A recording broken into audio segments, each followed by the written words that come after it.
Bismillahirrahmanirrahim. Oke, di malam hari ini kita akan membahas tentang suatu hadis yang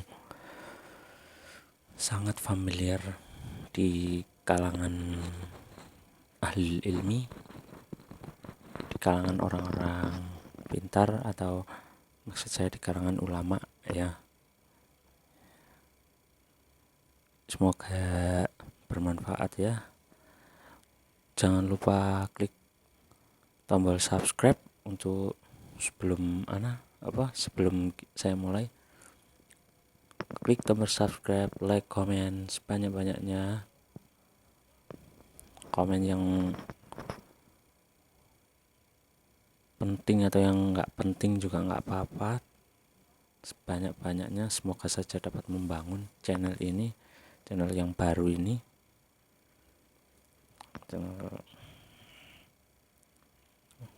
Ya, kalau sudah akan saya mulai. Hadisnya yaitu hadis riwayat hadis ini riwayatnya sahih ya, diriwayatkan oleh Imam Bukhari dan juga Imam Muslim.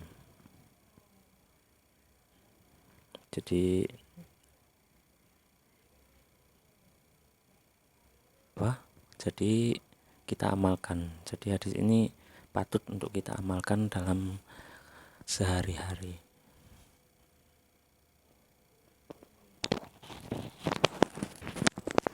Oke, kalau sudah siap maka saya baca hadisnya. Wa an amiril mu'minina Abi Hafsin Umar bin al-Khattabi radhiyallahu Umar bin al-Khattabi bin Nufail bin Abdul Uzza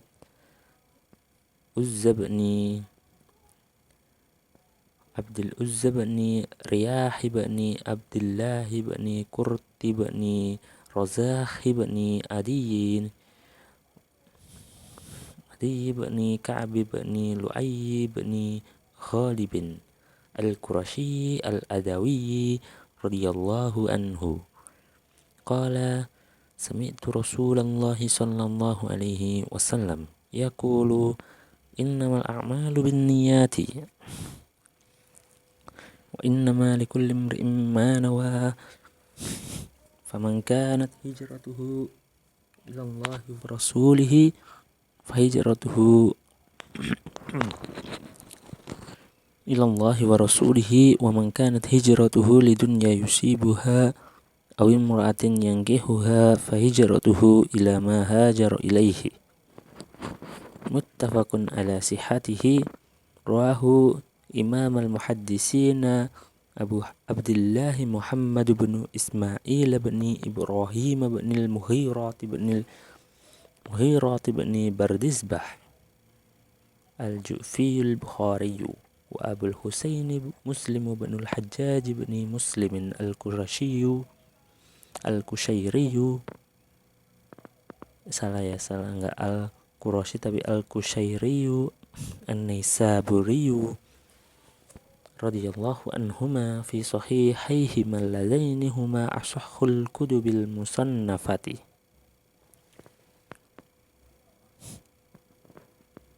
Ya bentar ya, tak tinggal bentar. Ini ada kendala bentar, tak tinggal bentar. Ditunggu mungkin sekitar 1 menit.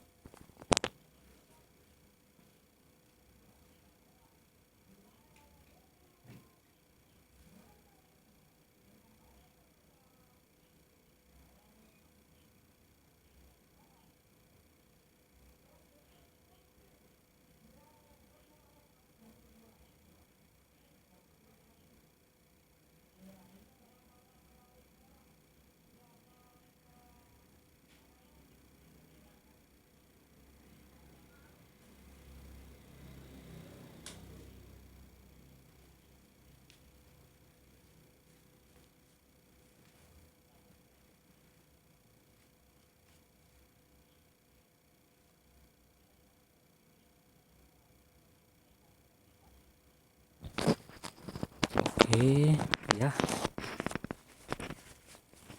udah selesai ya kendalanya, nggak ada 1 menit. Cuman beberapa detik. Oke, kita lanjutkan lagi.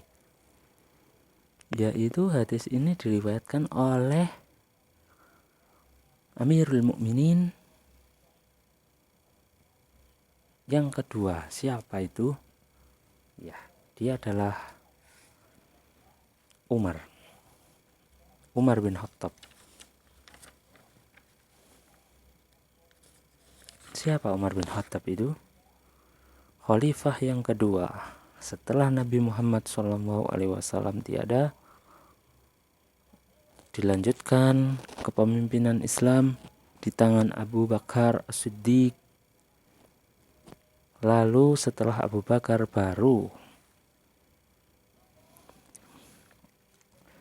dipegang kepemimpinan Islam yang memimpin umat muslim, umat mukminin seluruh dunia ini, yaitu siapa?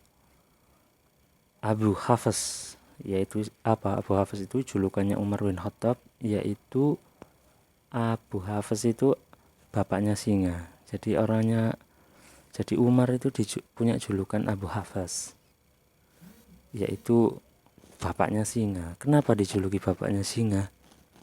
Ya wallahu alam.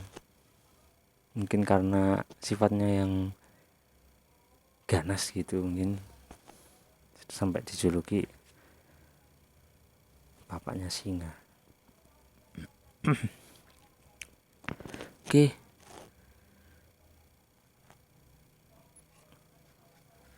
Ya, Umar bin Khattab juga udah terkenal di kalangan ulama, udah terkenal di kalangan ahli ilmi, bahkan sudah terkenal, sudah diketahui semuanya di kalangan umumnya orang-orang Islam, umumnya muslimin. Jadi orangnya udah pasti baik ya, insya Allah. Orang kedua yang baik setelah Nabi Muhammad SAW, yaitu siapa? Umar bin Khattab radhiyallahu anhu, semoga Allah meridainya. Oke, kita lanjutkan. Jadi riwayatnya ini sudah sahih ya. Riwayatnya ini diriwayatkan oleh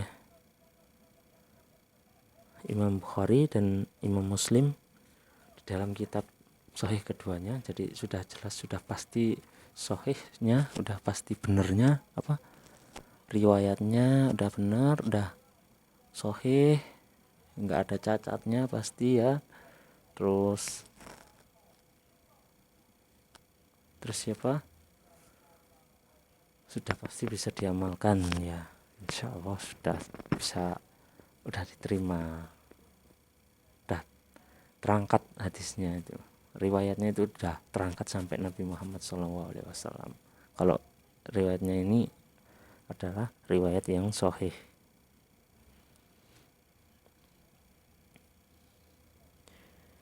Terus artinya innamal a'malu binniyat, sesungguhnya tiada lain bahwa amal-amal itu dengan niat, dengan niatan. Wa innama likulli imri'in ma nawa, dan sesungguhnya tiada lain bagi setiap orang itu apa-apa yang dia niatkan.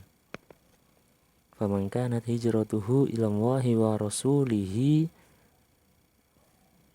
maka barang siapa yang adalah hijrahnya itu kepada Allah dan Rasulnya, fa hijratuhu ilallahi wa rasulihi, maka hijrahnya itu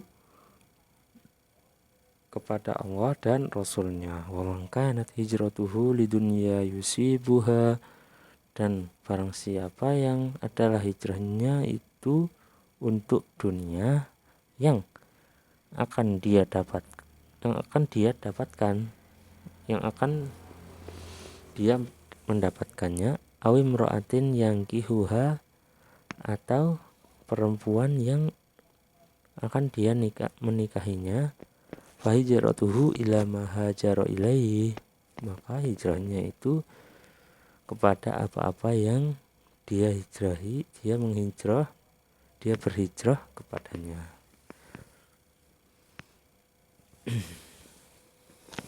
Oke, hadisnya udah selesai kita baca hadisnya, dan hadisnya ini udah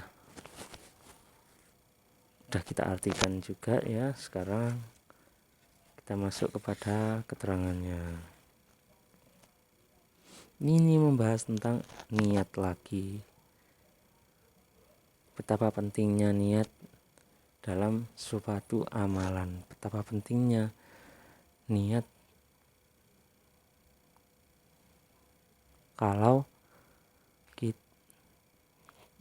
kalau kita mau melakukan sesuatu. Niat itu sangat penting berarti. Kenapa kok sangat penting?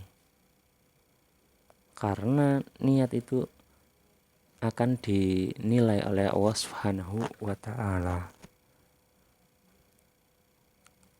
Seseorang yang melakukan sesuatu, berbuat sesuatu, itu pasti di dalam amalannya ada niatan sesuatu. Apakah dia itu meniatkan untuk Allah Subhanahu wa ta'ala atau untuk yang lainnya? Nah, yang lainnya ini yang masalah. Kalau niatannya udah benar, niatannya udah ikhlas karena Allah Subhanahu wa ta'ala, ya benar. Kalau untuk yang lain, nah ini baru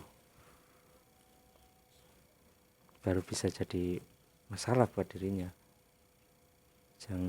Jangan sampai kita seperti itu. Jangan sampai kita itu beramal tapi niatannya kita itu tidak karena Allah Subhanahu wa ta'ala, tidak ikhlas karena Allah Subhanahu wa ta'ala. Itu harus kita jauhi, itu harus kita hindari benar-benar gitu. Jangan sampai kita jatuh kepada niatan-niatan yang selain Allah Subhanahu wa ta'ala, yang tidak ikhlas. Lalu bagaimana kita bisa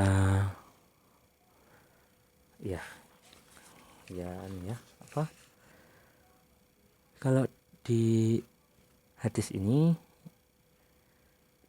kalau yang diterangkan di hadis ini yaitu tentang hijrah di zaman Nabi Muhammad SAW, itu kan ada hijrah ya, kan fase-fasenya dakwahnya Nabi Muhammad itu kan ada. Jadi pertama dakwah dengan sihir, dakwah dengan sembunyi-sembunyi. Terus yang kedua dakwah dengan terang-terangan, dengan jihad. Terus yang ketiga, setelah dakwah dengan terang-terangan, tingkatannya udah naik lagi, dakwah dengan jihad. Dakwah dengan perang ya. Kalau jihad itu ya artinya perang. Jadi perang kalau ada yang mengganggu Islam, kalau ada yang menghalang-halangi dakwah Islam, tingkatannya juga sudah tidak dengan dakwah lagi, tidak dengan dakwah terang-terangan lagi, atau malah tidak dengan dakwah sembunyi-sembunyi. Tingkatannya levelnya itu udah naik lagi. Jadi tingkatannya udah di atasnya, jadi dengan perang, dengan jihad fisabilillah, seperti itu. Nah, pada tingkatan kok sampai perang tadi. Ini membahas tentang hijrah ya, kan sebelum dakwanya, sebelum sampai ke perang kan dakwah levelnya yang kedua itu dengan dakwah dengan jihar. Dan setelah dakwah dengan jihar terang-terangan di Mekah itu kan, pertama kan dakwah dengan sir di Mekah, terus yang kedua dengan dakwah terang-terangan di Mekah kan. Lah terus banyak penentangan, ada yang dari sahabat-sahabat Nabi Muhammad itu banyak yang diganggu, banyak yang dihalang-halangi kalau mau ibadah, banyak. Nah terus ini tidak langsung naik ke level perang, tidak naik langsung ke level jihad fisabilillah, tapi hijrah. Sebelum naik ke level itu hijrah dulu. Jadi hijrah itu juga nggak ringan, karena hijrah itu berat. Dakwahnya itu kan, Islam itu nggak hanya sekedar dakwah terang-terangan gitu, itu mungkin udah berat ya, levelnya udah agak tinggi, tapi hijrah ini di atasnya lagi, jadi lebih berat lagi. Nah, yang dicontohkan di hadis ini itu hijrah. Jadi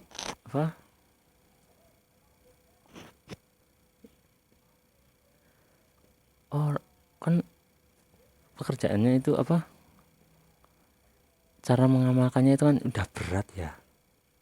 Nah niatannya itu harus lurus, harus benar juga, seperti itu.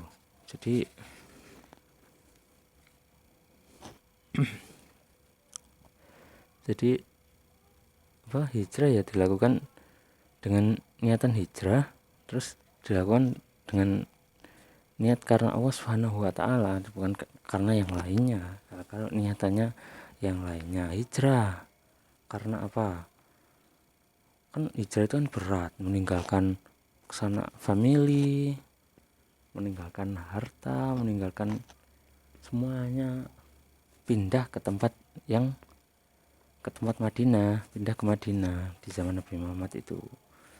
Nah, itu kan sudah berat sekali. Lah terus niatannya itu karena Allah Subhanahu wa taala. Lah kalau tidak karena Allah Subhanahu wa taala ya percuma gitu loh. Udah dilakukan berat-berat, udah dijalani berat-berat, tapi kok malah nggak dapat apa-apa gitu. Jadi niatannya harus karena Allah Subhanahu wa taala, bukan untuk yang lain. Kalau contoh misalnya saya hijrah, tapi bukan karena Allah Subhanahu wa taala, ada niatan lain. Supaya saya nanti dikenal orang, wah masya Allah orangnya itu kalau membela Islam itu wah gitu, kalau membela Islam itu beneran serius, atau semangat, atau yang lainnya. Nah itu nggak boleh, niatannya beda, niatannya udah tidak karena Allah Subhanahu wa taala, ada niatan riak di dalamnya, ditambahi niatan riak di dalamnya, ditambahi niatan ingin dilihat orang. Kalau nggak tahu riak itu kan bahasa Arab yang punya dari kata ro'a, tapi kalau dalam bahasa Indonesia itu artinya ingin dilihat orang gitu. Jadi niatnya itu tidak karena Allah, tapi ingin dilihat orang. Nah seperti ini nggak boleh. Jadi dia itu percuma hijrah, tapi kalau seperti itu jadi ya nggak bakalan dapat pahala, dapatnya ya cuman apa yang dia niatkan. Kalau pengen tenar gitu ya tenar dia, tapi ya nggak dapat pahala dari Allah Subhanahu wa taala.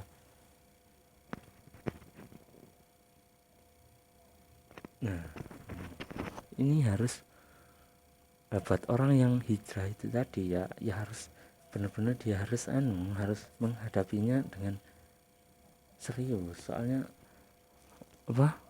hijrah itu kan perkara yang besar, jadi dia harus menjalankannya dengan benar-benar sesuai dengan yang dicontohkan oleh Rasulullah Muhammad SAW, dan niatannya juga harus ikhlas biar diterima oleh Allah Subhanahu wa taala. Hijrahnya harus niatannya karena Allah Subhanahu wa taala.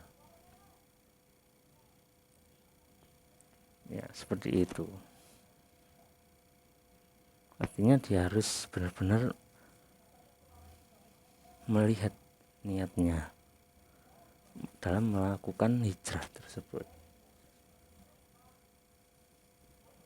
Nah, kalau di masa sekarang gimana hijrah? Ya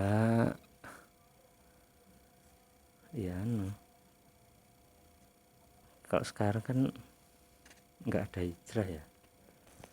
Ya wa'alam ya nggak ada. Tapi kalau di hadis lain itu juga adalah hijrah ba'dal fathi, tidak ada hijrah setelah Fathu Makkah. Jadi ya adanya jihad seperti itu, jihad fisabilillah. Alam bisawab. Tapi yang dicontohkan di hadis ini keterangannya seperti itu. Kalau hijrah niatannya harus ikhlas gitu. Kalau nggak ikhlas ya nggak dapat apa-apa. Udah berat-berat tapi nggak dapat apa-apa.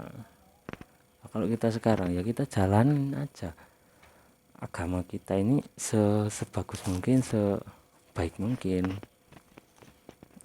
Kalau kita nggak hijrah ya kita lakukan amalan-amalan selain hijrah ya dengan niatan yang ikhlas karena Allah Subhanahu wa taala, sesuai dengan keterangan yang saya terangkan di video sebelumnya seperti itu.